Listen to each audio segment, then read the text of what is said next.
Assalamualaikum warahmatullahi wabarakatuh.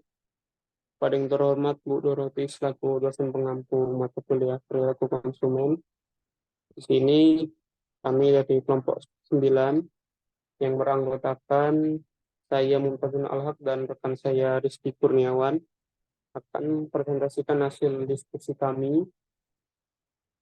Adapun materi kami berjudul segmentasi pasar dan pemosisian produk. Jadi apa sih itu segmentasi pasar? Definisinya itu proses membagi pasar yang heterogen menjadi subpasar yang lebih homogen berdasarkan kebutuhan, karakteristik, atau perilaku yang serupa. Tujuannya yaitu memungkinkan perusahaan untuk merancang dan mengimplementasikan strategi pemasaran yang lebih terfokus dan efektif.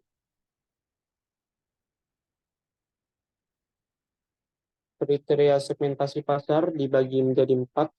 Yang pertama itu ada geografi. Segmentasi berdasarkan lokasi geografi seperti negara, kota, atau bahkan lingkungan tertentu. Selanjutnya itu ada demografi, meliputi usia, jenis, kelamin, pendapat, pendapatan, pendidikan, dan status keluarga. Yang selanjutnya ada psikografis, yaitu berfokus pada gaya hidup, nilai-nilai kepribadian, dan sikap. Yang terakhir itu ada perilaku, yaitu memperhatikan pengetahuan, sikap penggunaan, atau tanggapan konsumen terhadap kategori produk.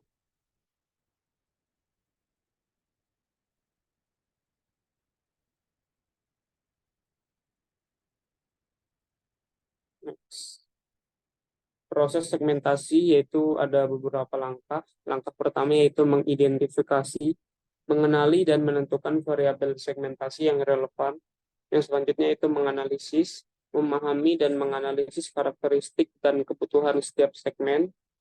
Yang selanjutnya itu ada evaluasi, yaitu menilai potensi dan daya tarik setiap segmen pasar. Dan yang terakhir yaitu ada langkah seleksi, yaitu memilih salah satu atau lebih segmen pasar untuk ditargetkan.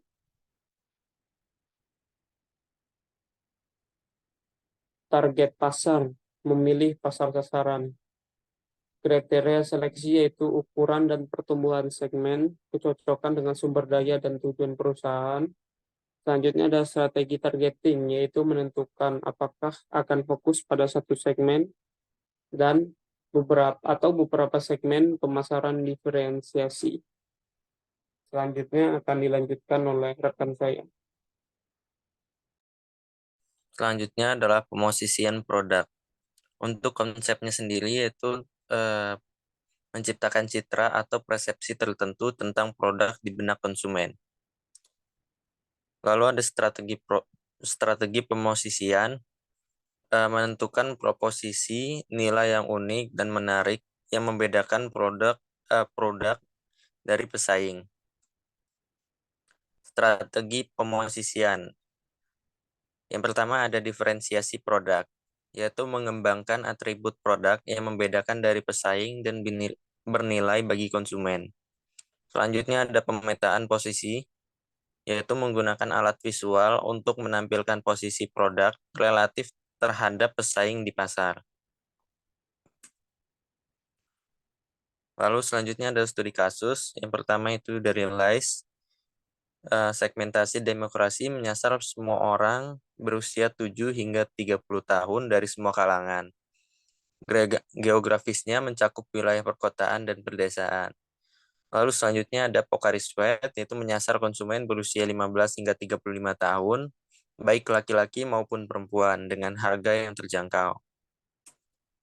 Kesimpulannya, secara keseluruhan presentasi ini menggarisbawahi pentingnya segmentasi pasar yang efektif dari pemosisian produk yang strategis untuk mencapai keberhasilan pemasaran dengan memilih target pasar yang tepat dan menetapkan posisi produk yang jelas di benak konsumen.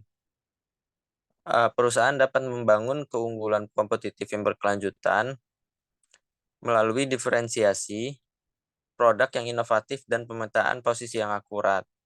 Perusahaan dapat menghindari kesalahan seperti oversegmentasi atau under segmentasi. Dan dengan demikian, memaksimalkan potensi pasar mereka. Kesimpulannya, langkah-langkah yang disarankan dalam presentasi ini bertujuan untuk membimbing perusahaan dalam menetapkan strategi segmentasi dan pemosisian yang efektif, yang pada akhirnya memperkuat posisi mereka di pasar yang kompetitif. Mungkin itu saja presentasi dari kelompok kami, kurang lebihnya kami mohon maaf. Assalamualaikum warahmatullahi wabarakatuh.